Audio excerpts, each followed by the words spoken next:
Good morning, dear student. Myself Jyoti Sharma. How are you? I hope you're fine. Students, हम पाषाणकाल और हड़प्पा की सभ्यता के बारे में पढ़ चुके हैं। आज हम वेदों के बारे में जानेंगे। आज हमारा चैप्टर है 5 और टॉपिक है क्या बताती हैं हमें किताबें और कब्रें। दुनिया के प्राचीनतम ग्रंथों में से ऋग्वेद एक है, उसके बारे में आज हम जानेंगे। शायद तुमने वेदों के बारे में सुना होगा। वेद कितने हैं? 4। वेद कितने हैं? 4। कौन कौन से हैं? ऋग्वेद, सामवेद, यजुर्वेद और अथर्ववेद। अथर्ववेद में जादू टोनों से संबंधित और चिकित्सा से संबंधित मंत्र लिखे गए हैं। सबसे पुराना वेद कौन सा है? ऋग्वेद। ऋग्वेद सबसे पुराना ग्रंथ है। ऋग्वेद जिसकी रचना लगभग 3500 साल पहले हुई। ऋग्वेद में 1000 से ज़्यादा प्रार्थनाएं हैं, अर्थात 1024 प्रार्थनाएं हैं जिन्हें सूक्त कहा जाता है। सूक्त का क्या अर्थ है? सु मतलब अच्छा, उक्त उक्तियाँ अर्थात अच्छी उक्तियाँ। सूक्त का मतलब है अच्छी तरह से बोला गया। ये विभिन्न देवी देवताओं की स्तुति में रचे गए हैं।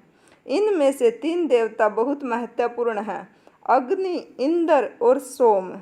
ऋग्वेद में अग्नि, इंद्र और सोम देवता का वर्णन है। इसमें ब्रह्मा, विष्णु, महेश का वर्णन नहीं है। अग्नि आग के देवता, इंद्र किसके देवता हैं? युद्ध के देवता। और सोम एक तरह का पौधा है जिससे एक खास पेय बनाया जाता था। वैदिक प्रार्थनाओं की रचना ऋषियों ने की थी। आचार्य विद्यार्थियों को इन्हें अक्षरों, शब्दों और वाक्यों में बांटकर सहस्वर पाठ द्वारा कंठस्थ करवाते थे।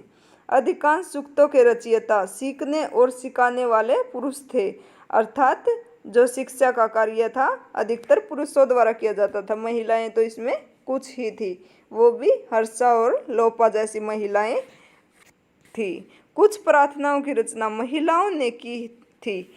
ऋग्वेद की भाषा प्राक संस्कृत या वैदिक संस्कृत कहलाती है।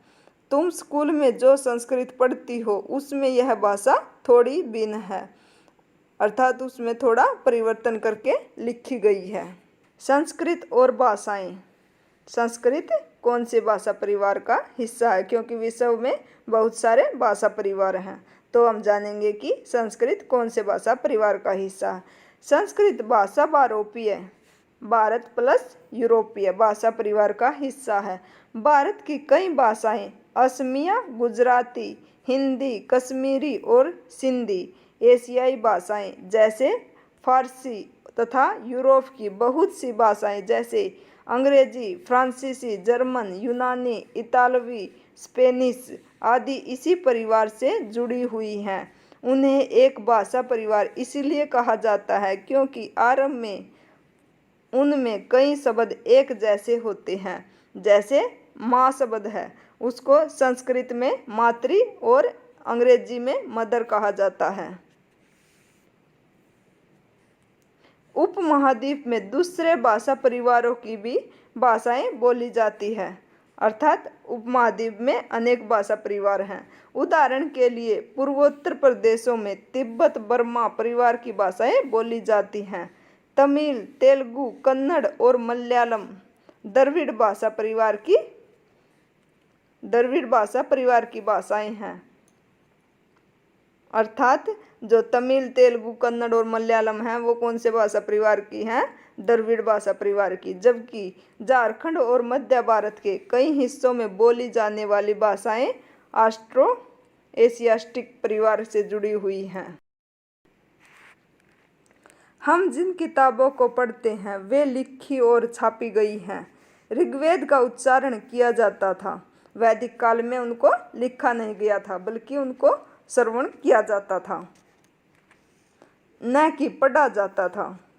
रचना के कई सदियों बाद इसे पहली बार लिखा गया। इसे छापने का काम तो मुश्किल से 200 साल पहले हुआ होगा। इतिहासकार ऋग्वेद का अध्ययन कैसे करते हैं? फिर पुरातत्वविदों ने इसका अध्ययन कैसे किया? अब हम इसके बारे में जानेंगे। इतिहासकार पुरातत्ववेत्ताओं की तरह ही अतीत के बारे में जानकारी इकट्ठी करते हैं, लेकिन भौतिक अवशेषों के अलावा वे लिखित स्रोतों का भी उपयोग करते हैं। चलो देखते हैं कि वे ऋग्वेद का अध्ययन कैसे करते हैं। ऋग्वेद में जो 1024 सूक्त हैं, उनमें विश्वामित्र नामक ऋषि और देवियों के रूप में पूजित दो नदी व्यास और सतलुज के बीच यह एक संवाद एक ऐसे ही सूक्त का अंश है। सतलुज और व्यास नदी के बारे को हम मानचित्र 1 में देख सकते हैं, जो मानचित्र हमने चैप्टर 1 में किया था। यदि आपने वो क्लास नहीं देखी तो यहाँ आइकन पर क्लिक करके देख सकते हैं। यह ऋग्वेद की पांडुलिपि का एक पन्ना है। बुर्ज वृक्ष की छाल पर लिखी यह पांडुलिपि कश्मीर में पाई गई है। ये जो चित्र है कहाँ पर पाया गया है? कश्मीर में। लगभग 150 वर्ष पहले ऋग्वेद को सबसे पहली बार छापने के लिए इसका प्रयोग किया गया था। कब छापी गई थी ये? 150 वर्ष पहले। इसी पांडुलिपि को देखकर अंग्रेजी अनुवाद तैयार किया गया। यह पांडुलिपि पुणे महाराष्ट्र के एक पुस्तकालय में सुरक्षित है। कहाँ सुरक्षित है? महाराष्ट्र के पुस्तकालय में। स्टूडेंट्स, अब हम विश्वामित्र और नदियों की वार्तालाप के बारे में पढ़ेंगे।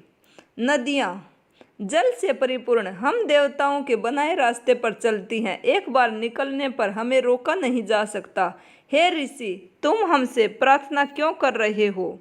विश्वामित्र, हे बहनों, मुझ गायक की प्रार्थना सुनो। मैं रथों और गाड़ियों सहित बहुत दूर से आया हूँ। कृपया करके अपने जल को हमारे रथों और गाड़ियों की दूरियों के ऊपर न उठाओ, ताकि हम आसानी से उस पार जा सकें। नदियाँ, हम तुम्हारी प्रार्थना सुनेंगे, जिससे तुम सब सुरक्षित उस पार जा सको। इतिहासकार यह बताते हैं कि यह प्रार्थना उस क्षेत्र में रची गई होगी जहाँ ये नदियाँ बहती हैं। वे यह भी सुझाते हैं कि जिस समाज में ऋषि रहते थे, वहाँ घोड़ों और गायों को बहुत महत्व दिया जाता था। इसीलिए नदियों की तुलना घोड़ों और गायों से की गई है। ये काफ़ी इम्पोर्टेंट बन जाता है कि नदियों की तुलना किससे की गई है? घोड़ों और गायों से। और इस ऋग्वेद की रचनाओं में सरस्वती और सिंधु नदियों का भी जिक्र किया गया है। लेकिन एक बात इम्पोर्टेंट है कि गंगा और यमुना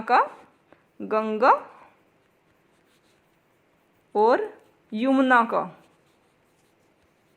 सिर्फ एक बार ही जिक्र किया गया है। गंगा और यमुना आज इतनी महत्वपूर्ण है, लेकिन ऋग्वेद में केवल इनका एक ही बार वर्णन मिलता है। मवेशी, मवेशी किसे कहा जाता है? पालतू जानवरों को। मवेशी, घोड़े और रथ। अब हम इनके बारे में जानेंगे। ऋग्वेद में मवेशियों, बच्चों, खासकर पुत्रों और घोड़ों की प्राप्ति के लिए अनेक प्रार्थनाएं हैं। घोड़ों को लड़ाई में रथ खींचने के काम में लाया जाता था। इन लड़ाइयों में मवेशी जीत कर लाए जाते थे।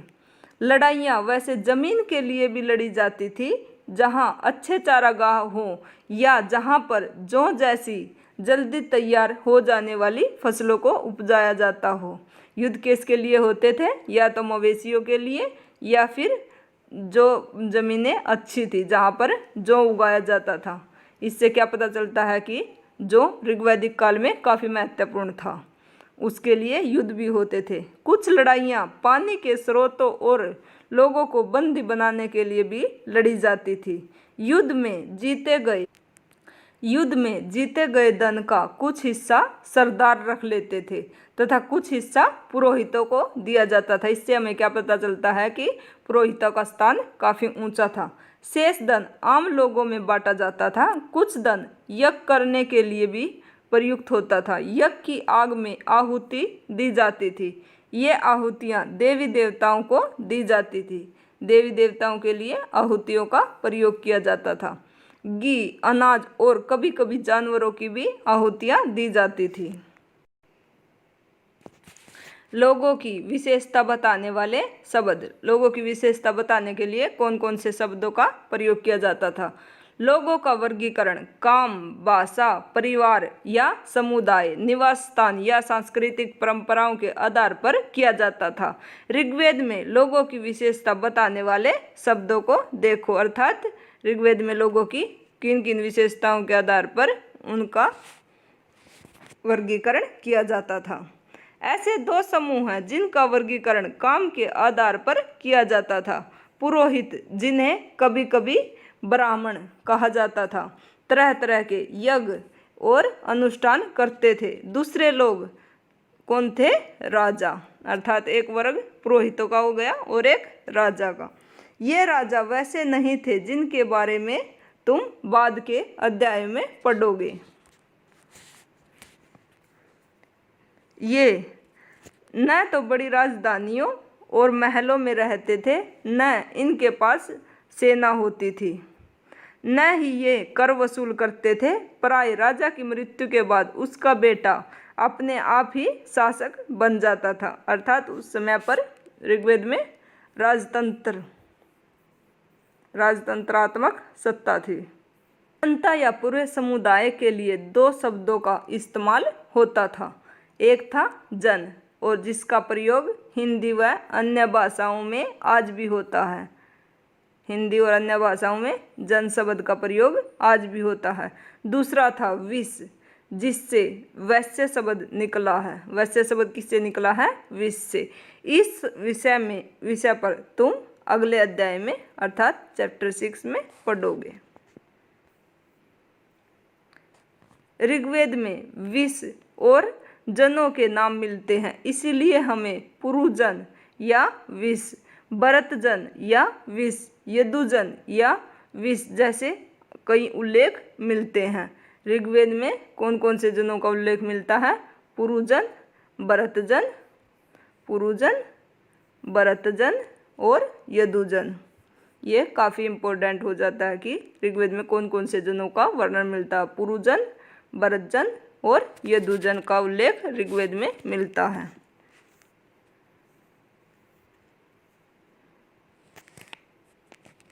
जिन लोगों ने इन प्रार्थनाओं की रचना की वे कभी कभी खुद को आर्य कहते थे। जिन्होंने इन प्रार्थनाओं की रचना की वे खुद को आर्य कहते थे तथा अपने विरोधियों को दास या दस्यु कहते थे। दस्यु वे लोग थे जो यज्ञ नहीं करते थे, अर्थात जो निम्न जाति के थे, शायद दूसरी भाषाएं बोलते थे।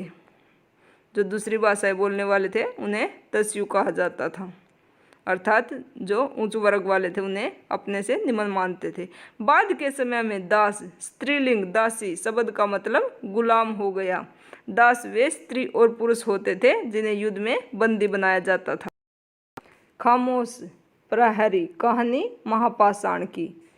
ये शिलाखंड महापाषाण, महा बड़ा, पाषाण पत्थर, महा का अर्थ है बड़ा और पाषाण का अर्थ है पत्थर, नाम से जाने जाते हैं। ये पत्थर दफन करने की जगह पर लोगों द्वारा बड़े करीने से लगाए गए थे। महापाषाण कब्रें बनाने की प्रथा लगभग 3000 साल पहले शुरू हुई। ये भी क्वेश्चन काफ़ी इम्पोर्टेंट बन जाता है कि महापाषाण काल की कब्रें बनाने की प्रथा कब स्टार्ट हुई? 3000 ईसा पूर्व। यह प्रथा दक्कन दक्षिण भारत और उत्तर पूर्वी भारत कश्मीर में प्रचलित थी। महापाषाण कब्रें बनाने की प्रथा कहाँ कहाँ पर थी? दक्कन दक्षिण भारत, उत्तरी पूर्वी भारत और कश्मीर में। कुछ महत्वपूर्ण महापाषाण पुरास्थल मानचित्र 2 में दिखाए गए हैं, जो हम चैप्टर 1 में कर चुके हैं। कुछ महापाषाण जमीन के ऊपर ही दिख जाते हैं, कुछ महापाषाण जमीन के भीतर भी होते हैं। जो हमने फर्स्ट चैप्टर में मानचित्र किया था उसमें हमने महापाषाण काल, मध्यपाषाण काल और नवपाषाण काल के स्थल देखे थे। लोगों की सामाजिक असमानताओं के बारे में पता करना। लोगों की कौन कौन सी सामाजिक असमानताएं थी उनके बारे में हम पढ़ेंगे। पुरातत्वविद यह मानते हैं कि कंकाल के साथ पाई गई चीजें मरे हुए व्यक्ति की ही रही होंगी। जिस व्यक्ति की मृत्यु हो जाती थी, जो उसकी प्रिय चीजें थी, वो उसके साथ दफन कर दी जाती थी। कभी कभी एक कब्र की तुलना में दूसरी कब्र में ज़्यादा चीज़ें मिली हैं। इससे क्या पता चलता है? इससे अमीर और गरीब के बारे में पता चलता है। मानचित्र 2 पर पृष्ठ नंबर 14 ब्रह्मगिरी को खोजो। जो उस चित्र में ब्रह्मगिरी का स्थान दिखाया गया है, उसके बारे में पता करना है कि वे कहाँ पर है। यहाँ एक व्यक्ति की कब्र में 33 सोने के मन के और शंख पाए गए हैं, अर्थात यह या तो राजा होगा या फिर बहुत ही अमीर व्यक्ति होगा। दूसरे कंकालों के पास सिर्फ कुछ मिट्टी के बर्तन ही पाए गए हैं, जिससे पता चलता है कि साधारण व्यक्ति की कब्र होगी। यह दफनाए गए लोगों की सामाजिक स्थिति में भिन्नता को दर्शाता है। कुछ लोग अमीर थे तो कुछ लोग गरीब थे, कुछ लोग सरदार थे तो दूसरे उनके अनुयायी थे।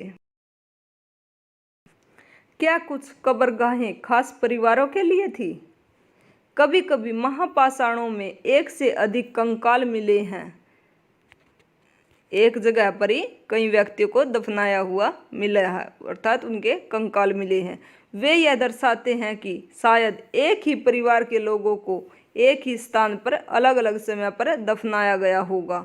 बाद में मरने वाले लोगों को पोर्ट होल के रास्ते कब्रों में लाकर दफनाया जाता था। ऐसे स्थान पर गोलाकार लगाए गए पत्थर या चट्टान चिन्हों का काम करते थे, अर्थात उनसे उनकी पहचान हो जाती थी। जहां लोग आवश्यकता अनुसार शवों को दफनाने दोबारा आ सके। इनाम गांव के एक विशिष्ट व्यक्ति की कब्र। मानचित्र 2 में पृष्ठ नंबर 14 इनाम गांव को खोजो, अर्थात जो हमने मैप किया था उसमें हमें बताना है कि इनाम गांव कहाँ है। यह भीमा की सहायक नदी गोड के किनारे एक जगह है। इस जगह पर 3600 से 2700 साल पहले लोग रहते थे। यहाँ वयस्क लोगों को प्राय गड्ढों में सीधा लिटाकर दफनाया जाता था। यहाँ कैसे दफनाया जाता था? गड्ढे में सीधा लिटाकर। उनका सिर उत्तर की ओर किया जाता था। इनाम गांव में लोगों का सिर किस तरफ करके दफनाया जाता था? उत्तर की ओर। कई बार उन्हें घर के अंदर भी दफनाया जाता था। ऐसे बर्तन जिनमें शायद खाना और पानी हो, दफनाए गए शवों के पास रख दिए जाते थे। एक आदमी को 5 कमरों वाले मकान के आंगन में 4 पैरों वाली मिट्टी के एक बड़े से संदूक में दफनाया गया था। बस्ती के बीच में बसा यह गांव के सबसे बड़े घरों में से एक था, जिसमें उस व्यक्ति को दफनाया गया था। क्या बताते हैं हमारे कंकालों के अध्ययन? कंकालों के अध्ययन क्या हमें बताते हैं? छोटे आकार के आधार पर एक बच्चे के कंकाल को आसानी से पहचाना जा सकता है। यदि कंकाल छोटा है तो उससे यह पता चल जाता है कि यह बच्चे का कंकाल है, लेकिन एक बच्चे और बच्ची के कंकाल के बीच कोई फर्क नहीं किया जा सकता। क्या हम यह पता लगा सकते हैं कि कंकाल किसी पुरुष का है या स्त्री का? कभी कभी लोग कंकाल के साथ मिले सामानों के आधार पर इसका अंदाजा लगाते हैं। जो उनके पास सामान रखा हुआ मिला है, उससे पता चलता था कि ये शव स्त्री का है या पुरुष का है, लेकिन बच्चों के शवों का नहीं पता चलता था। उदाहरण के लिए, यदि कंकाल के साथ गहने मिलते हैं तो कई बार उसे महिला का कंकाल मान लिया जाता है, लेकिन ऐसी समझ के साथ समस्याएं हैं। अक्सर पुरुष भी आभूषण पहनते थे। कंकाल का लिंग पहचानने का बेहतर तरीका उसकी हड्डियों की जांच है। चूँकि महिलाएं बच्चों को जन्म देती हैं, इसीलिए उनका कटी प्रदेश या कुल्ले वाला भाग पुरुषों से ज़्यादा बड़ा होता है। उससे पता चलता था कि ये कंकाल महिला का है या पुरुष का है। ये समझ कंकालों के आधुनिक अध्ययन पर आधारित है। आज से लगभग 2000 साल पहले चरक नाम के प्रसिद्ध वैद्य हुए हैं। उन्होंने चिकित्सा शास्त्र पर चरक संहिता लिखी है। चरक संहिता किसने लिखी है? चरक ने। ये हमारा एक क्वेश्चन बन जाता है कि चरक संहिता किसने लिखी है? चरक ने नाम की किताब लिखी है। वे कहते हैं कि मनुष्य के शरीर में 360 हड्डियां होती हैं। यह आधुनिक शरीर रचना विज्ञान की 206 हड्डियों से काफ़ी ज़्यादा है, क्योंकि आधुनिक समय में माना जाता है कि मनुष्य के शरीर में 206 हड्डियां हैं, लेकिन चरक संहिता में लिखा है कि मनुष्य के शरीर में 360 हड्डियां हैं। संभवतः चरक ने अपनी गिनती में दांत, हड्डियों के जोड़ और कार्टिलेज को जोड़कर यह संख्या बताई थी। इनाम गांव के लोगों के काम धंधे। इनाम गांव में कौन कौन से काम किए जाते थे? इनाम गांव में पुरातत्वविदों को गेहूं, जौ, चावल, दाल, बाजरा, मटर और तिल के बीज मिले हैं। इससे क्या पता चलता है कि वहाँ पर गेहूं, जौ, चावल, दाल, बाजरा, मटर और तिल की खेती की जाती थी। कई जानवरों की हड्डियां भी मिली हैं। कई हड्डियों पर काटने के निशान से यह अंदाजा होता है कि लोग इन्हें खाते होंगे। गाय, बैल, भैंस, बकरी, भेड़, कुत्ता, घोड़ा, गधा, सूअर, सांभर, चितकबरा, हिरण, कृष्ण मृग, खरहा, नेवला, चिड़िया, घड़ियाल, कछुआ, केकड़ा और मछली की हड्डियां पाई गई हैं। किन किन जानवरों की हड्डियां पाई गई हैं? ये हमारा क्वेश्चन बन सकता है। ऐसे साक्ष्य मिले हैं कि बेर, आंवला, जामुन, खजूर और कई तरह की रसबरियां एकत्रित की जाती थी। 3500 साल पहले चीन की लेखन कला कैसी थी? यह जानवरों की हड्डियों पर लिखी गई थी। इन्हें भविष्यवाणी करने वाली हड्डियां कहा जाता था, क्योंकि यह मान्यता थी कि ये भविष्य बताती हैं। राजा लोग लिपिकारों से इन हड्डियों पर सवाल लिखवाते थे। राजा इन हड्डियों पर सवाल लिखवाते थे। क्या वे युद्ध जीतेंगे? क्या फसलें अच्छी होंगी? क्या उन्हें पुत्र होगा? फिर इन हड्डियों को आग में डाल दिया जाता था, जहां इनमें गर्मी से चटक कर दरारें पड़ जाती थी। भविष्यवक्ता इन दरारों को बड़े ध्यान से देखकर भविष्यवाणी करने की कोशिश करते थे, जैसा शायद तुम भी सोच रहे होगे। ये भविष्यवक्ता कभी कभी गलती भी करते थे, क्योंकि ऐसी कोई कहानी नहीं होती जो ऐसे भविष्य को बता सके। ये राजा शहरों में महल बनाकर रहते थे। जो भविष्यवाणी करवाते थे, ये शहरों में महल बनाकर रहते थे। उन्होंने बेशुमार दौलत इकट्ठी कर ली थी, जिनमें बड़े बड़े नक्काशी किए हुए कांसे के बर्तन शामिल थे, लेकिन वे लोहे का इस्तेमाल करना नहीं जानते थे। ये भी हमारा काफ़ी महत्वपूर्ण प्रश्न बन जाता है कि ऋग्वैदिक काल में लोहे का इस्तेमाल नहीं होता था। स्टूडेंट्स, आज हमने क्लास 6 का 5 चैप्टर कंप्लीट किया। अगली क्लास में हम इसके क्वेश्चन आंसर करेंगे। Thank you for watching. Good morning dear student, myself Jyoti Sharma. How are you? I hope you are fine. Students, last class में हमने क्लास 6 का चैप्टर 5 कंप्लीट किया था। आज हम उसके क्वेश्चन आंसर करेंगे। हमारा टॉपिक था क्या बताती हैं हमें किताबें और कब्रें। उसके हम क्वेश्चन आंसर करते हैं। हमारा फर्स्ट क्वेश्चन है, निम्नलिखित को शामिल करो। सूक्त। सूक्त का क्या अर्थ था? अच्छी तरह से बोला गया। रथ। रथ युद्ध में प्रयोग किए जाते थे। यज्ञ। यज्ञ एक तरह का अनुष्ठान था। दास। दास गुलामों को कहा जाता था। महापाषाण। महापाषाण सजाए गए पत्थर होते थे। स्टूडेंट्स, अब हम क्वेश्चन सेकंड करते हैं। Fill in the blank. Dash के लिए दासों का इस्तेमाल किया जाता था। दासों का इस्तेमाल किसके लिए किया जाता था? मालिकों की सेवा करने के लिए। मालिकों की सेवा करने के लिए किसका इस्तेमाल होता था? दासों का। डैश में महापाषाण पाए जाते थे। महापाषाण कहाँ पाए जाते थे? दक्कन, दक्षिणी भारत, उत्तर पूर्वी भारत और कश्मीर में। कहाँ कहाँ पाए जाते थे महापाषाण? दक्कन, दक्षिणी भारत, उत्तरी पूर्वी भारत और कश्मीर में। जमीन पर गोले में लगाए गए पत्थर या चट्टान डैश का काम करते थे? किसका काम करते थे ये? चिन्हों का। हमारा फोर्थ पार्ट है इसका, पोर्ट होल का इस्तेमाल डैश के लिए होता था? पोर्ट होल का इस्तेमाल किसके लिए किया जाता था? पत्थरों से बने हुए कमरे में जाने के लिए। पत्थरों से जो कमरा बना हुआ था उसमें जाने के लिए पोर्ट होल का इस्तेमाल किया जाता था।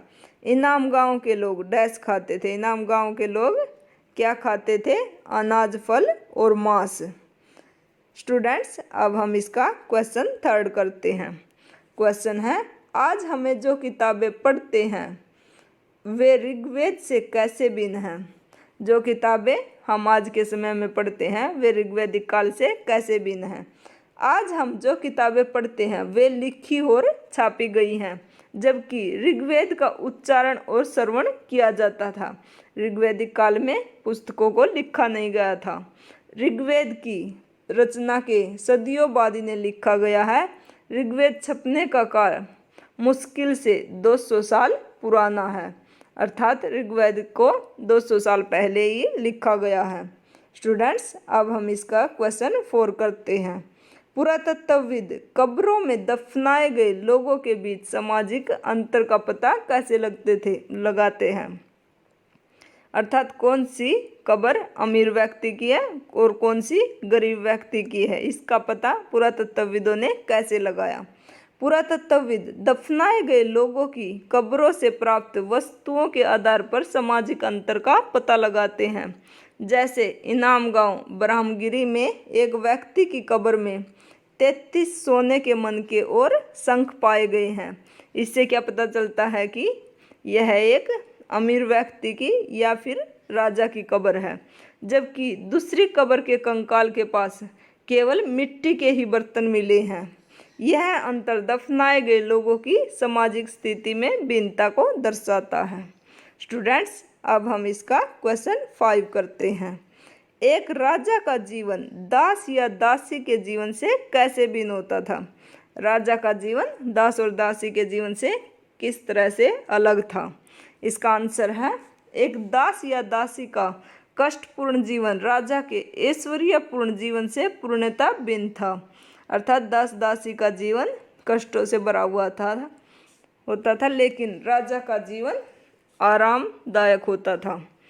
दास या दासी के वे स्त्री या पुरुष होते थे जिन्हें राजा द्वारा युद्ध में बंदी बनाकर लाया जाता था। दास और दासी कौन होते थे? जिन्हें युद्ध में बंदी बनाया जाता था। उन्हें राजा की जायदाद माना जाता था और उन्हें राजा की सभी आज्ञाओं का पालन करना पड़ता था। वे राजा की आज्ञा से को मना नहीं कर सकते थे। स्टूडेंट्स, आई होप आपको क्वेश्चन समझ आए होंगे। आप इन्हें लर्न करके अपनी नोटबुक में लिखोगे। Thank you for watching.